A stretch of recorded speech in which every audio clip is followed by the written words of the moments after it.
is Esther Nwachukwu, and these are the top stories. Shetima appoints Peter Obi's running mate's brother Hakim Baba Ahmed as special advisor. Atiku's aide faults Tinubu's appointments. President Tinubu's government begins meeting with NLC on fuel subsidy. Details now. International. Let's take a listen to her interview after the esteemed body is not the final arbiter. The responsibility now falls on the Supreme Court. I do know.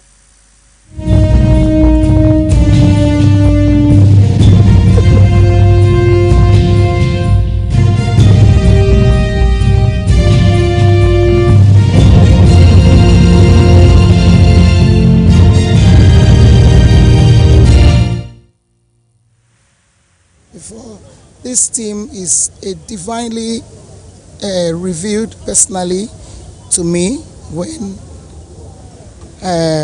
we were searching for the team, and God revealed that my people are very weak in spirit. People do not believe again that the power of God still exists. Say, organize my people, organize women, and in that revelation, and I was searching for the scripture where to use and speak. The Lord said, go and tell them, I am still what I am, have not changed. My power is still there, that I can still solve their problem. Behold, I will heal them.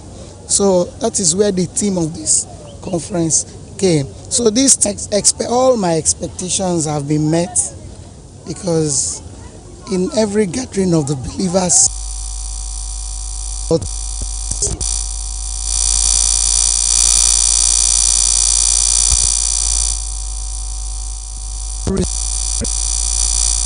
different teachers, different blessings, a lot of things, and we are expecting, which the Lord has given us already.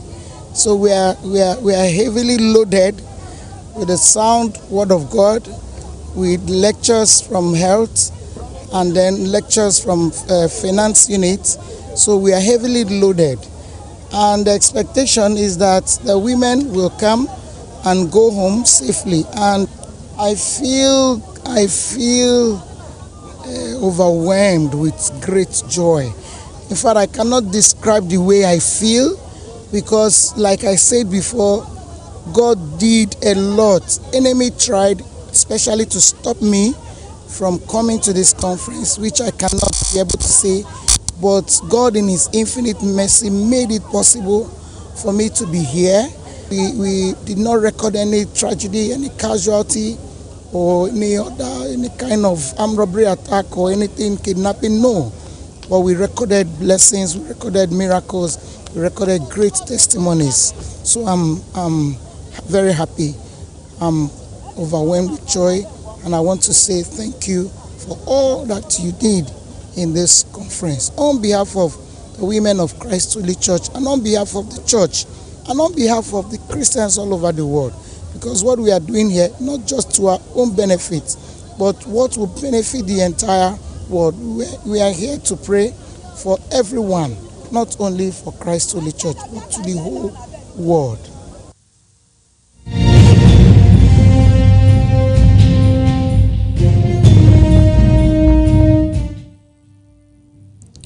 And in politics, an aide to the 2023 presidential candidate of the People's Democratic Party, Atiku Abubakar, has criticized the recent appointments of President Bola Tinubu. Bola was reacting to the recent appointments of the governor of the Central Bank of Nigeria and the chairman of the Federal Inland Revenue Service from the Southwest. Speaking during an appearance on a Monitor television program, Bola said Tinubu was not being fair in his appointment so far, describing it as nepotism pro Marx. The PDP chieftain stated that if Tinubu's government did well, he would be among the first people to laud him. He said, and I quote, President Bola Tinubu's appointment is nepotistic and now has earned the status of nepotism pro max 15. I am telling you that I don't have anything against him. If President Tinubu scores a point, I will be the first, whether in PDP or in APC, to say President Tinubu has done it right. We earn the right to point out things that the president and his administration are doing which are not uniting Nigeria, which are not pushing us towards the path of progress. I earn the right to speak truth to power because President Bola Ahmed Tinubu is somebody that I, Bola Daniel, respects with the greatest respect. I supported him when I was in the APC in the primaries, and more than just that, I, along with the PDP, sent my congratulations to him after he was sworn in, which brought a lot of backlash to me. End quote. Now, that was Daniel Bola during a recent interview via a Monitor television program describing the recent appointments made by President Bola Ahmed Tinubu as more nepotistic than inclusivity, as was proclaimed during his campaign. To talk about this, I actually have via the telephone Barrister Tunji Abdulhamid. He is a legal practitioner, a social commentator, and a political enthusiast. Barrister Tunji, good evening and welcome to the World News at 6. Good evening, Charles. Thank you for having me. All right, Barrister Tunji, is there anything wrong in the president appointing more persons from his ethnic group? I mean, we saw former President Muhammadu Buhari do the same. In almost all the vital sectors of the Nigerian economy, more of his persons from his ethnic groups were appointed. The first tranche of ministers who were appointed was a little bit balanced, although a couple of persons from the elitist aspect of the Nigerian politics complained as to its lopsidedness. But more appointments have been made so far, and a lot of persons feel, especially Daniel Bola, is saying that it is more nepotistic than inclusivity as he promised. Are you of the same line of thought? To an extent, I agree with him. You do? Because, if you look at, to an extent. Okay. Yes, to an extent, I agree with him because if we call ourselves a country and we can't trust other people from other parts of the country, then we're not united. We're not one. Because if you tell me only people that you trusted are people from the west, even if you talk about the west, in fact, most of the appointments, particularly the key area in terms of revenue, are occupied by people from Lagos State. Okay. People from Lagos State, I'm not saying they are indigenous of Lagos State. The people who are based in Lagos, who are allies of the former president in Lagos State, are the one occupying most of the. If you look at finance, it's one of its allies. FIRS, yes, Federal Inland Revenue Service. You see the blue economy, former governor of Osun State, who will lend his family to junior brother to Bola Ahmed Tinubu. Which one again? Talk about all the areas that have to do with revenue. CBN, recently, also. So the same thing. So, and if you look at it, it's all these people are people from Lagos State. Okay. Southwest. Okay. Basically, more of Lagos indigenes, persons from Lagos State. No, not indigenous per se. People from who are allies of president from Lagos State. From Lagos State. So they're more Lagos State based than possibly other Southwest states. Yes, and I don't want to agree with when people want to justify it and say President Buhari did the same thing. Okay. We are talking about it. We are talking about renewed hope. Is that what renewed hope is all about? Is it about doing the same thing the same way, and we're expecting different results? If you want to change, genuine change, we won't do the same thing and say somebody has done and justify by saying. Barrister Tunji, are you saying these individuals he appointed are not they cannot elicit the required change as he stated during his campaign? The fact that there are more from his ethnic group, more from Lagos, is there any dispute to the fact that it's possible that they can actually implement the required necessities based on the portfolio that they were given? Yeah, if you are looking for people who can implement your program, it's not only people that are close to you in Lagos State that can do that. So many other people can be able to do it. They don't know everywhere in Nigeria. Some critics will argue with you that these persons are persons the president has worked with and supposedly trusts to deliver for him. They always say that a king in a palace will like to surround himself with persons that he trusts. So if it happens to be that he trusts these people because they're from the same ethnic group, would you fault him for that? So if it's about these same people that were saying these are the people he trusted, and the same people that were criticizing President Buhari when he did his own. Okay. So we are talking about nepotism. So you are not the friend we have in this country is insincerity. When he falls on our side, we support it. When he goes against us, when it doesn't fall in our laps, we go against it. We can't go in that manner. Let's have a clear picture of what we are doing. If you are going by federal character, you are going by pictures of what is supposed to. So we call ourselves a nation. We call ourselves one. Okay. You must be able to see qualified and capable people elsewhere. And you must, you're campaigning. You rely on people elsewhere. If you don't trust them, why do you give your campaign to them? You did not say it's only people that are trusted that hand over my campaign to. Why did you hand over campaign to other people from other part of the country? Why did you not give it to other people he trusted? So what are you talking about? If you're talking about trust should be everywhere. Because I know it's not only people from Lagos that made him to become president or supported him to become president or campaign for him to become president. Other people from other part of the country did the same. So what are you talking about when you talk about trust? Everybody was from Kaduna State. He worked for him. Gandhi and some other people in another part of the country worked for him. So if you're talking about trust, that for me, that will not get. I won't accept that as only the people he trusted. In reaction to the first tranche of ministers that the president appointed, I don't know if you recall at the time when the first tranche of ministers, with all the inauguration that took place that we watched on national television, a couple of critics believe that it's because the presidential election petition court had not yet, done in its announcement. So there was more integration in the first tranche of ministers that were appointed at the time from several ethnic groups, not necessarily for one particular ethnic group, to make it seem like possibly the claim he stated during his campaign about inclusivity is basically what he wanted to do. Then after now we've heard the result of the presidential election court, more ministers are being appointed by the president from his ethnic group. Do you believe in the line of thought of what most of these critics are saying concerning the recent appointments made? They are not correct. I agree with them. You disagree with them, right? Yeah, even before the presidential tribunal, okay, the personnel have been always towards this side. Okay. So, the other people that are appointed is compulsory because you cannot appoint minister appointment that is for Imo State and give it to another person elsewhere. That was why those people were able to get their own. Okay. So they get their own appointment, and you will notice that from those appointments too, in fact, you have 3 from Ogun State alone. 3 from Ogun State. 2 from other part of the state. So, and some other states, you have just 1. Some of them don't even have. Some of them don't have any for now. So, okay, I think they don't have anything for now. All right. It's not about when you won the presidential tribunal. It has been like that even before that. All right. The ministerial appointment was done in the same manner. It was one-sided in terms of many people who I'm not supposed to appointing people that you can work with. We should not just do that justification and say it's only because these are the people he trusted. All right. What are you talking about? It's an insult to other people who voted for him. Okay, so let's look at the scenario where the spokesperson of the Northern Elders Forum, Dr. Hakim Baba Ahmed, has been appointed as a special advisor on political matters to Vice President Kashim Shettima. Hakim is a retired federal permanent secretary. He is the older brother of Dati Baba Ahmed, the running mate of the Labour Party's presidential candidate Peter Obi in the just concluded February 25 presidential elections.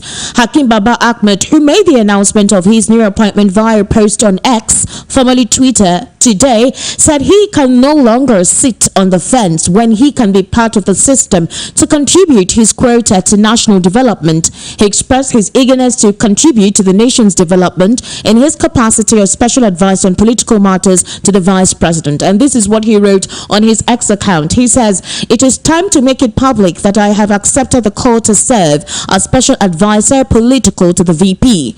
Prior to his latest appointment, Baba Ahmed held the position of Chief of Staff to former Senate President Bukola Saraki from 2017 to 2019. Now, when this information broke out today, a couple of persons reacted, especially those who are of the camp of the Labour Party. They stated that possibly is a method of betrayal for the vice presidential candidate of the Labour Party's elder brother to take up a particular ministerial position or a nomination or in whatever capacity with the ruling All Progressives Congress in person of Kashim Shettima. But I want to ask you, do you think there is anything wrong in that? He says he wants to serve the country. Possibly him being nominated or being taken as a special advisor could elicit the required change. So do you think there's anything wrong with that?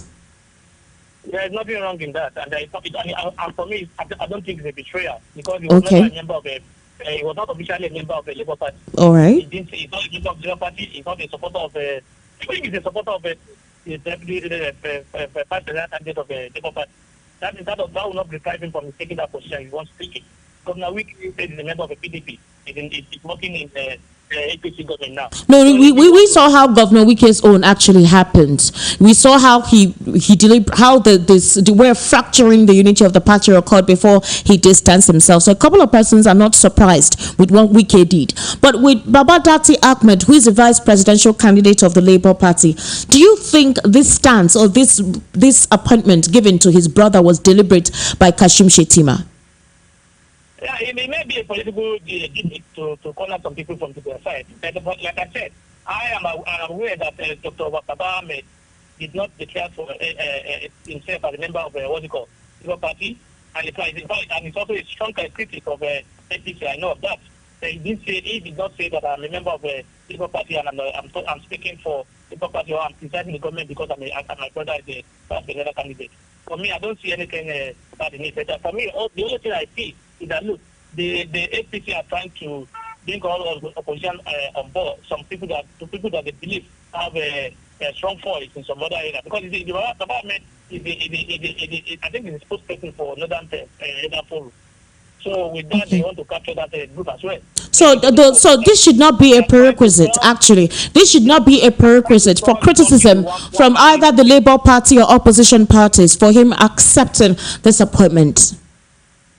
What do you say? I said this should not be an opportunity for criticism either from the Labour Party camp or other political parties for him accepting the nomination from Kashim Shettima.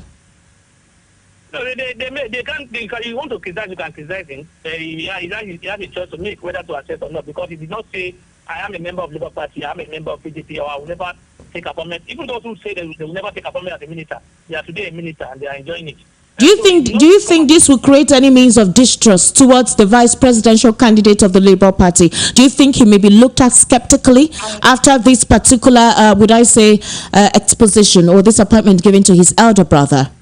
I don't know the relationship between them, and I didn't see Dr. Ahmed campaigning for the Labour Party during the election, so I won't be able to talk in this because he didn't come out to say, look, I'm supporting my brother is my vote and this and that. There was no campaign on his behalf for his brother, so his brother will not be surprised to see him take position from any other person. Mr. Dati Ahmed is a political I don't want to use that word, and then he has to take whatever I want.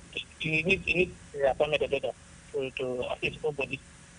All right, so let's look at the vice president, actually, Kashim Shettima as an individual. A couple of persons will tell you that the vice presidential seat is a seat that is not very potent. Basically, it's a seat that is there in case anything happens to the president himself, then the vice comes in play. But ever since he took up his position, he has not said a lot, but he has actually been more actionable. Do you think in terms of requirements from the Renewed Hope agenda, that basically for the more than 100 days that the administration has commenced, that he fits the requirements to actually push on in terms of activating most of the promises made during the campaign? We are simply asked to seek the patients, and we are attacking our patients according to them. For me, I've not seen much in terms of change in what they are. Sorry, I've not seen much change in what they are. Thank you. What they promised. I've not seen them fulfill those promises. They are still late. Sorry, they are still late. Thank you. They are still late. The foundation and the foundation of our customer sign is not solid yet. Probably by the time they finish their foundation, maybe we'll know what they're doing. But for now, I'm not seeing anything different from what is on ground. In fact, it's even worse than what it was got before they came into power.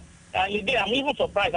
I'm worried because if you look at this appointment, we are talking about cutting costs. Yes. We are appointing more to political work. I don't know the importance of a political advisor, special advisor on political to 5%. I don't know what work that would be. It's a political matter. Is it going to be advising 5% or is that a national issue or what? Are we talking about national issue here or I don't understand it. I also know that Dr. Fasua was appointed as a special advisor to the president on economic matters. I don't understand. Do we have a separate economic presidential office without the president? Why are we duplicating the offices just for people to give people appointments? For me, I'm worried that we are talking about cutting costs, and we are creating more offices and creating more appointments for people to just make money. Because I don't know what political advisor to first president will be beneficial to Nigeria. All right. All right, before I let you go. Okay, before I let you go. Before I let you go, the presidential candidates and the presidential candidate of the Labour Party and his legal team have eventually submitted their appeal today. They had a deadline for September 20, which is in 2 days' time, which is Wednesday. For the PDP, we've seen how they had really run around to see how they could actually get the court document, having to let the president, or rather the CSU, release the record of President Bola Ahmed Tinubu, which they said they wanted to tender, as evidence within the 14-day window that they would use to appeal to the Supreme Court. Now, there's a lot of issues contending, which the Supreme Court needs to dispassionately examine. For example, the number of polling units where results did not count. We had about 170 something polling units, but it is not all the polling units that were covered. They were not all covered. So maybe elections were meant to be rerun in those areas, which actually took place during the supplementary elections. But even at that, there was voter apathy, there was voter intimidation, and persons couldn't turn up. Now, the Nigerians are expectant. That is, those who are supporting these opposition political parties are expecting that the Supreme Court may do due diligence where they feel the presidential electoral petition court, fell short in how it looked through, the petitions tendered by the opposition parties. Do you think the Supreme Court will actually do or say anything different from what the tribunal court disclosed? Well, I don't want to preempt the decision of the Supreme Court, but I want to say that, look, the Supreme Court that we have, you don't do trial at the Supreme Court. You don't call more witnesses or new witnesses at the Supreme Court. You just only point out errors in that judgment by the Court of Appeal. The tribunal. So it's only the error in terms of law that the Supreme Court will be looking at, not a situation whereby you have to say, look, this document or not look. You want to tender this document to establish your case. So I may not be able to say. Not to be on the side of the Supreme Court. I don't want to say whether or not Okay, let's look at it this way. Okay. Some of the judgments, I have my agreement with some of the judgments of the representative picture, particularly regarding the double nomination of the vice president. Yes, double nomination, yes. Because Abuja, whether Abuja is required or not. Okay. I also have my submission regarding the rejection of the witnesses on the Labour Party on the ground that their subpoena were not filed. Okay. Those witnesses evidence were not filed before the court. I have my submission in that regard. So whether or not Supreme Court will allow with the Presidential Tribunal, I won't be able to say that now because it's okay. All right. Now, both parties decided to make sure that this time around, whatever they're appealing to the Supreme Court is watertight. They do not want the situation that transpired at the Presidential Election Petition Tribunal, where the tribunal dismissed most of the petitions tendered, literally made the legal practitioners who put out that petition seem like they did not do due diligence in terms of what they put out there. They mentioned that most of the petitions and what they wrote there were more generic. They said they could not provide evidence. They also stated, especially for the 25% of Abuja, where they said there is no special status attached to Abuja. And a couple of persons feel that those were more of the opinion of the tribunal judges than what is stipulated in the 1999 Constitution. And so this time around, they wanted to ensure that such loopholes that were witnessed during the Presidential Election Tribunal would not be the same thing that would discard their case at the Apex Court. However, with some evidences that they may put in together, is there anything new or different that was not tendered at the Presidential Election Petition Tribunal that would be attended to now, or that they will tender now? And is it possible for anything to be ruled out? Is it possible that in the course of trying to put their appeal together, they came across new evidence? Is it possible to add that while they are appealing to the Supreme Court? Like they say, the tribunal, election petition is a sui generis case. In other words, not like a normal court process. It's a different aspect of law. Okay. For me, you see, regarding the issue of regularity in terms of voting, that it's going to be, it's always difficult to prove that one for the court because we need so much evidence to despite that. And that is the area where people say they don't have federal experience. It's not in the area of two-thirds. It's not in the area of double nomination. It's not in the area of so those areas regarding my vote was not recorded in social place or I was adopted in social place. It goes at the area where because they don't have what's it called credible evidence. Okay. Like I said, it's not like in the ordinary normal case.